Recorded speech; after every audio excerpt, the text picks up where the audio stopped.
Students, yesterday in the previous video we have read half part of the story, so today we are going to continue from page number 50.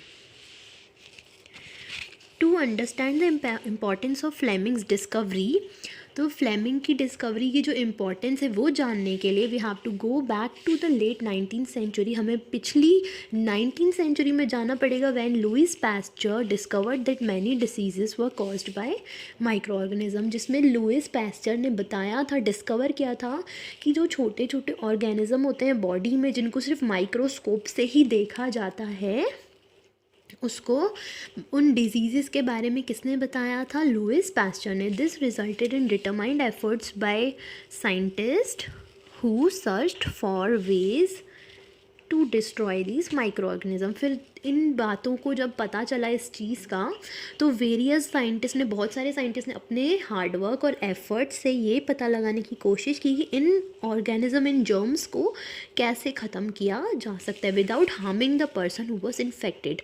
जो person है जिसको वो micro organism जिसकी body में आ गए हैं, उसको कुछ भी प्रॉब्लम नहीं हो और ये बीमारी भी ख़त्म हो जाए.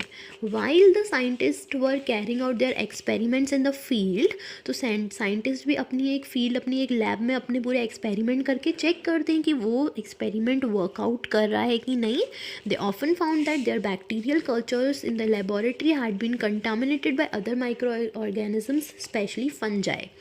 तो जब वो इतने सारे बैक्टीरिया इकट्ठे करके उनको जब वो टेस्ट कर रहे थे, तब उन्हें पता चला कि उनकी लैब में पूरा लैब जो है कंटामिनेट हो चुका है, बहुत सारे माइक्रो ऑर्गेनिज्म से कंटामिनेट हो चुका है, स्पेशली एक बैक्टीरिया जिसका नाम है फंजाई. थस बिफोर फ्लेमिंग से पहले other scientist had also observed a chance contamination in bacterial culture, but their only response was to think that it had ruined their experiment and they discarded the cultures and thought nothing more about it. तो Fleming से पहले भी जो दूसरे scientist थे उन्होंने भी observe किया कि बैक्टीरिया, जो भी इतने सारे बैक्टीरियाज़ हैं, इनके कारण जो हम लोगों का जो एक्सपेरिमेंट है वो पूरा डिस्ट्रॉय हो रहा है, रुइन हो रहा है. तो उनको लगता था कि ये सब है ना, इन सब पूरी फंजाई, ये बैक्टीरिया, माइक्रो ऑर्गेनिज्म को इकट्ठा करने से ये सब कुछ डिस्ट्रॉय हो जा रहा है, तो इसका हम कुछ नहीं कर सकते, इससे सिर्फ हमारा एक्सपेरिमेंट बर्बाद हो रहा है. Fleming on the other hand followed upon his observation. तो दूसरे हाथ पे जो फ्लेमिंग है वो अपनी ऑब्जर्वेशन को कंटिन्यू रखता है, and that was where the difference lay. और यही डिफरेंस था कि दूसरे साइंटिस्ट से वो थोड़ा अलग था. However even after his discovery was published, जब उसकी डिस्कवरी, उसने पेनिनसुला को डिस्कवर किया था, not much attention was paid to it. तब उसको इतना अटेंशन नहीं मिला था, किसी ने इतना ध्यान नहीं दिया था. Fleming did not become famous overnight. एक ही रात में फ्लेमिंग इतना फेमस नहीं हो गया था, and there were in fact many people who doubted that is discovery would be of any value. और बहुत सारे लोगों को तो डाउट हो रहा था कि इसने जो डिस्कवरी की है उसकी कोई वैल्यू है भी कि नहीं. Initially Fleming was unable to prove that it had any therapeutic value and he begin to doubt his own research. तो उसको लगता है कि मतलब किसी यूज़ का नहीं, थेराप्यूटिक मतलब किसी भी यूज़ का नहीं होना.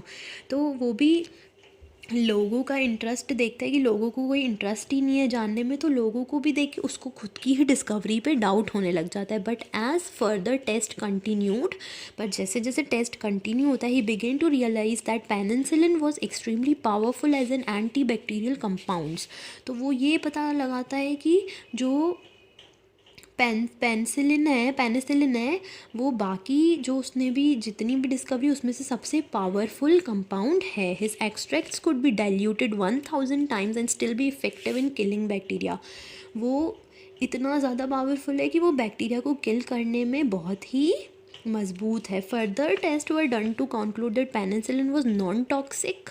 और आगे ये भी डिस्कवरी हुई कि वो जहरीला तो नहीं है. These results were again very interesting, but how could they be translated to practical use. तो उसने ये सब पता तो किया, लेकिन इसका कुछ प्रैक्टिकली पता नहीं किया. प्रैक्टिकल यूज़ से ही कन्फर्म होता, पर उसने प्रैक्टिकल यूज़ नहीं किया था. It was not Fleming but one of his former student. अब फ्लेमिंग तो नहीं, उसका एक फॉर्मर स्टूडेंट था, doctor Cecil Paine, who was the first to demonstrate the value of penicillin in medicine. तो उसी ने ही पेनिसिलिन को इतना ज़्यादा ध्यान से सुना था, फ्लेमिंग ने जो भी किया था उसको। Paine's first effort at using penicillin was in treating patient with sycosis बार्बे।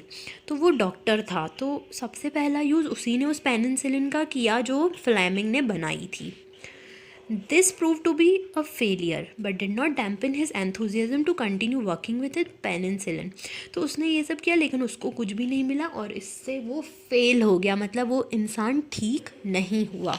His next attempt at using penicillin was made while treating the lacerated eye of a minor। तो एक बार फिर से जब उसने इस चीज़ को देखा और फिर से उसने उसको यूज़ करने को कहा, तो इस बार उन्होंने किसी की आँख पे टेस्ट किया। There was a stone embedded in the infected eye. तो एक कुछ पत्थर टाइप का उस इंसान की आइस में फंस गया था and normally the eye would have to be removed.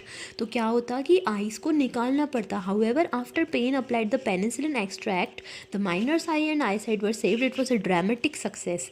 पर जैसे ही उस डॉक्टर ने उसके आँख में पेनिसिलिन डाला तो उसकी आई साइट सेव हो गई, मतलब ना फिर आंखें निकालनी पड़ती और उसकी आंखें भी ठीक हो गई। तो ये एक सक्सेस की तरह था। Now we will continue forward in the next video.